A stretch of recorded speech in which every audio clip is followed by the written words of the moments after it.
हिंदू ससुराल में मुस्लिम सौतन की बकरा ईद। सुरभि काली और गरीब घर की लड़की थी जो शादी होने के बाद अपने ससुराल और शादी को संभालते हुए थी।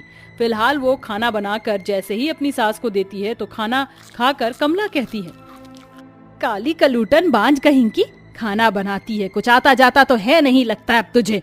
एक तो गरीब ऊपर से काली, तीसरा मेरे घर का वंश नहीं चला पा रही। भूल हो गई जो मैंने अपने बेटे की शादी तेरे से करा दी। पता नहीं कौन सी वो मनहूस घड़ी थी। माँ जी, आप नमक कम होने की वजह से मुझे इतना कुछ क्यों कह गई? आखिर आपने ही तो बोला था कि कम नमक डालना, और जब मैंने कम कर दिया तो आप मुझ पर चिल्ला रही हैं। कम बखत कलूटन कहीं की, काले होने के बावजूद भी मैंने अपने बेटों से तेरी शादी करी। ऊपर से 5 साल हो गया शादी को, तूने अभी तक मुझे दादी नहीं बनाया। तो जैसी को मैं बांझ नहीं कहूँ तो क्या कहूँ? माँ जी, बहुत हो गया, बहुत सुन ली मैंने आपकी, अब और नहीं सुन सकती। अरे मैं भी माँ बनना चाहती हूँ। ऐसी कौन सी औरत है दुनिया में जो माँ नहीं बनना चाहती? पता नहीं भगवान मेरे साथ ऐसा क्यों कर रहे हैं। पहले काली थी, शादी के लिए रो रही थी, और अब बच्चों के लिए रो रही हूँ। बस बहुत हो गए तेरे ड्रामे। अब तो मैं अपने बेटे की शादी किसी और लड़की से करूंगी। नहीं माँ जी, नहीं, मेरी जिंदगी पहले से ही बर्बाद है और कुछ मत कीजिए। मैं उनसे बहुत प्यार करती हूँ। पर अब तुझे देखना ही पड़ेगा। शाम को कमला अपने बेटे अमन से दूसरी शादी के बारे में बात करती है। माँ, आप सही कह रही हो, मैं भी अब बे औलाद नहीं रह सकता। आपको पता है मेरे दोस्त बहुत मजाक उड़ाते हैं कि मैं बाप नहीं बन सकता। मुझे तो लगा था तू उस काली के साथ ही इस रिश्ते में रहेगा। अमन जी प्लीज ऐसा मत कीजिए, मैं आपसे बहुत प्यार करती हूँ, मैं ये नहीं देख सकती। देखो सुरभि, मैं तुम्हें इस घर से बाहर नहीं निकाल रहा हूँ। तुम्हारे काले होने के बावजूद भी मैंने तुम्हें अपनाया है। मैं बस इतना चाहता हूँ कि मैं किसी और से शादी कर लूंगा ताकि मेरा बच्चा हो और इस वंश को आगे चलाए। तुम भी उसे प्यार करना। हाँ बहू, समझने की कोशिश करो, अमन बिल्कुल ठीक कह रहा है। नहीं नहीं नहीं नहीं। वो तीनों आपस में बातें कर ही रहे थे कि सामने वाले घर से बहुत सामान टूटने और चीखने चिल्लाने की आवाज आती है। अमन फौरन घर से बाहर निकलकर अपने सामने के घर में जाता है जहाँ जोया नाम की एक लड़की को 2 लड़के जबरदस्ती पकड़े हुए थे। छोड़ो मुझे, छोड़ो, अमन जी मुझे बचा लीजिए, ये मेरे साथ जबरदस्ती कर रहे हैं। जोया, आपको कुछ नहीं होगा। तुम लोगों की इतनी जरूरत कि बेसहारा लोगों को ऐसे हाथ लगा रहे हो, अभी बताता हूँ। ऐसा बोलकर अमन उन दोनों लड़कों की खूब पिटाई करता है और वो भाग जाते हैं, और अमन अपनी जैकेट जोया को उड़ाकर घर ले आता है। आप बैठिए, सुरभि पानी लेकर आओ। बेटी, क्या हुआ तुम्हें? इतनी डरी डरी सी क्यों हो? आंटी, हम घर में शेर पोहा बना रहे थे कि अचानक से कुछ टूटने की आवाज आई, और जब हम देखने गए तो 2 लड़कों ने हमें पकड़कर हमसे जबरदस्ती करनी चाहिए। या अल्लाह, हम बिल्कुल अकेले हैं, इस वजह से हमेशा गलत जगह फंस जाते हैं। हम मर जाना चाहते हैं। अरे नहीं नहीं बेटी, ये तुम कैसी बात कर रही हो? माना कि तुम अकेली हो, तुम्हारे अम्मी अब्बू अल्लाह को प्यारे हो गए हैं, पर हम है ना, तुम्हारा ख्याल रखेंगे। तुम्हें हमने शुरू से देखा है, बहुत प्यारी बच्ची हो। मैं तो कहती हूँ जोया घर के सामने रहती है, उससे अच्छा कि हमारे घर में ही रहे। कम से कम अकेली नहीं होगी और मन भी लगा रहेगा, और अपनी काली बहू की शक्ल भी नहीं देखनी पड़ेगी। अरे आंटी, आप जहमत मत करिए, हम ठीक हैं। वैसे भी हम मुस्लिम हैं, आपके घर में रहेंगे तो आसपास के लोग न जाने क्या कहेंगे। अरे बेटा, आजकल के जमाने में हम हिंदू मुस्लिम वाली चीजों को नहीं मानते। इंसान स्वभाव से अच्छा होना चाहिए, और तुम तो प्यारी हो। जोया, माँ जो कह रही है मान लो, इसमें हर्जी क्या है? ठीक है। उस दिन के बाद से जोया उनके घर में ही रहने लगती है। कमला उसके मुस्लिम होने के बाद भी उसके साथ बैठती है, बातें करती है, और घर के बाकी लोग भी खुश रहते हैं। बीच बीच में वो खाना भी बनाया करती थी। अमन भी धीरे धीरे जोया को पसंद कर लेता है। 1 महीना बीत जाने पर कमला जोया के सामने अपने बेटे से शादी करने का प्रस्ताव रखती है।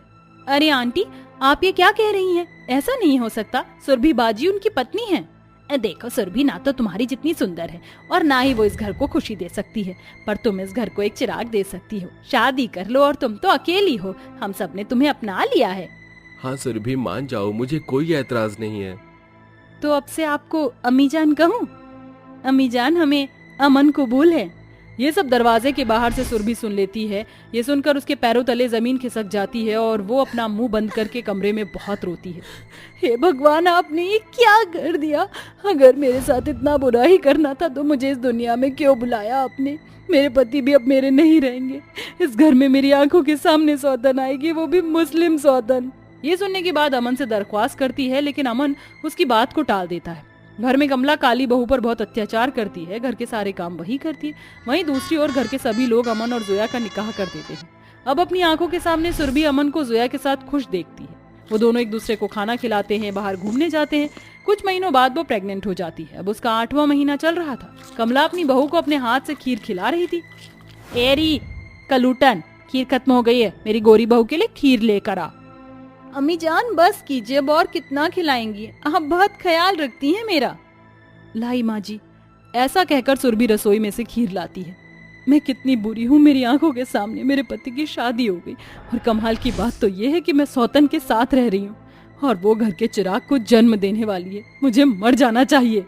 ये बोलकर सुरभि अपने पेट में चाकू मारने वाली होती है कि जोया आकर बचा लेती है। बाजी, ये आप क्या कर रही हो? मैं जानती हूँ कि मेरी अमन से शादी हो गई, लेकिन मैंने आपकी जगह कभी नहीं लेनी चाहिए। ऐसा मत कीजिए। तुम तो खुश हो ना? खुश रहो, फिर तुम्हारा बच्चा भी आने वाला है। अब इतना कहकर सुरभि दूसरे कामों में लग जाती है। कुछ देर बाद जोया को बकरा ईद का ख्याल आता है।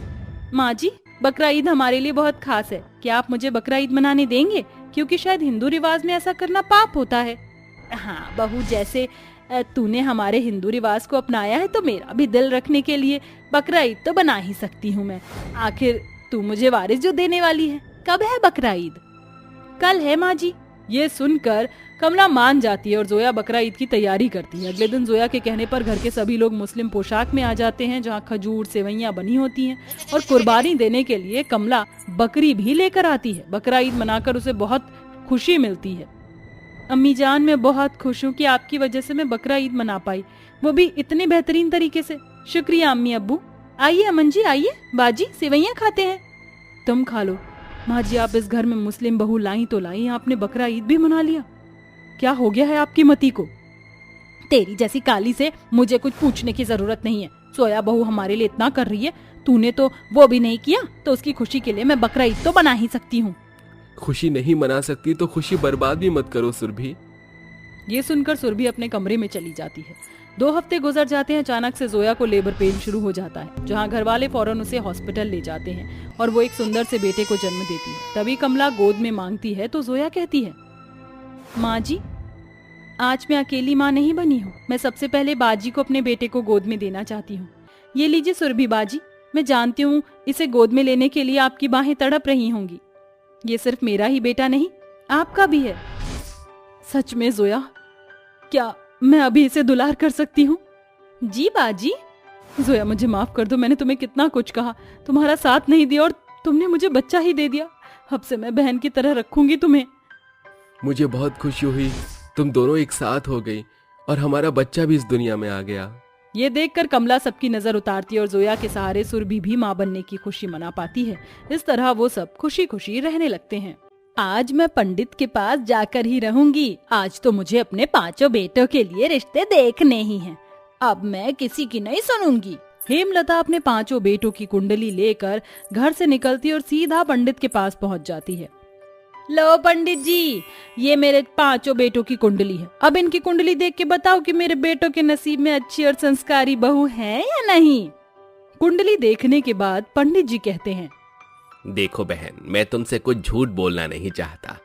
दरअसल तुम्हारी 5 बेटों की कुंडली में बहुत अच्छी संस्कारी बहू लिखी है, लेकिन किसी चीज का दुर्प्रभाव ही लग रहा है। शादी के बाद तुम्हारे 5 बेटे बहुत खुश रहेंगे। अगर ऐसी बात है तो फिर मेरे 5 बेटों के लिए अच्छी और संस्कारी बहू ढूंढो पंडित जी, ताकि इनकी शादी कुशल मंगल हो। कुंडली के हिसाब से लड़कियां तुम्हारे पसंद की नहीं होंगी बहन जी। जिन लड़कियों से शादी करना आपके 5 बेटे चाहेंगे, वो उनसे ही करेंगे।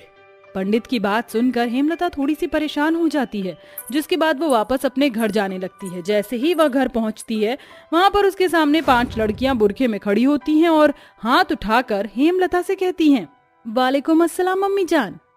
उन्हें देखते ही हेमलता को बहुत अजीब लगता है, लेकिन वह कुछ नहीं कहती। तभी वहाँ उसके 5 बेटे उसके घर में ही होते हैं। तुम 5 यहाँ खड़े हो? ये 5 लड़कियां कौन है मेरे घर में? और ये लड़कियां इस घर में आखिर कर क्या रही हैं? तुम में से कोई मुझे इस बात का जवाब देगा या नहीं? माँ, ये 5 आपकी बहू हैं। माँ, हमने इनसे शादी की है माँ। अब से ये 5 इस घर में ही रहेंगी और आपकी सेवा करेंगी। ये सुनते ही हेमलता की हालत बिगड़ जाती है। ये तुम 5 क्या बोल रहे हो? तुम्हें जरा भी होश है? तुम मुस्लिम लड़कियों को इस घर की बहू बनाकर ले आए हो अरे ये हमारे धर्म की नहीं है, ये हमारी बहू कैसे बन सकती हैं? माँ, हमारी बात समझने की कोशिश करो। हमारी मजबूरी थी इन पांचों से शादी करने की।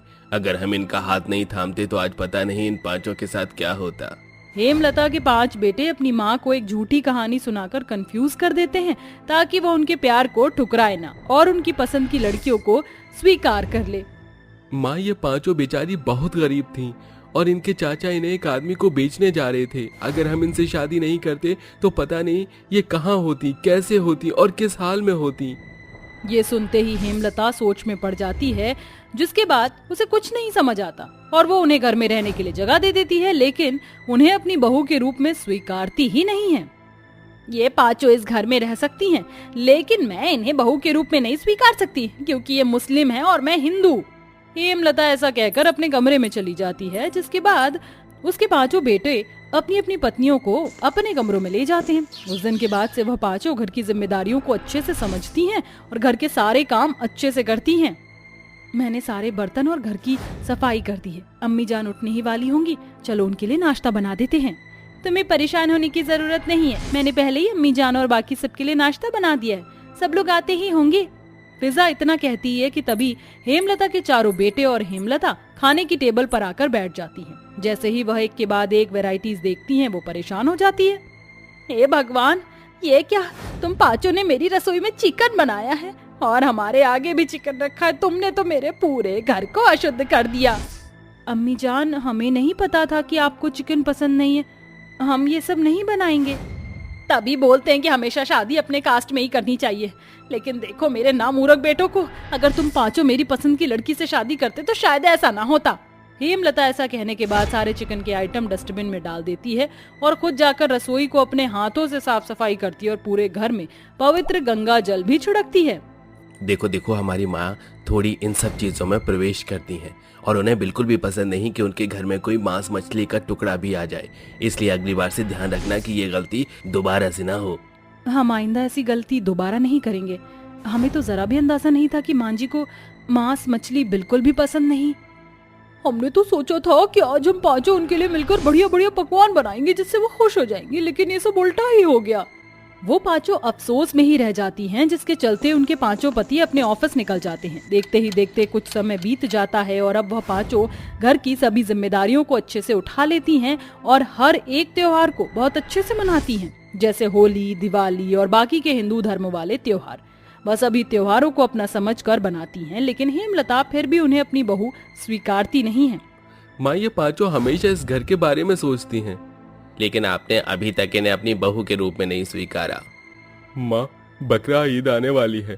उन पांचों ने इस घर की जिम्मेदारियों को बहुत अच्छे से समझा और आपकी हमेशा देख रेख भी की, लेकिन मेरे हिसाब से हमें हमारे साथ साथ उनके बारे में भी सोचना चाहिए, क्योंकि उन्हें भी अपने त्योहार मनाने का मन करता होगा।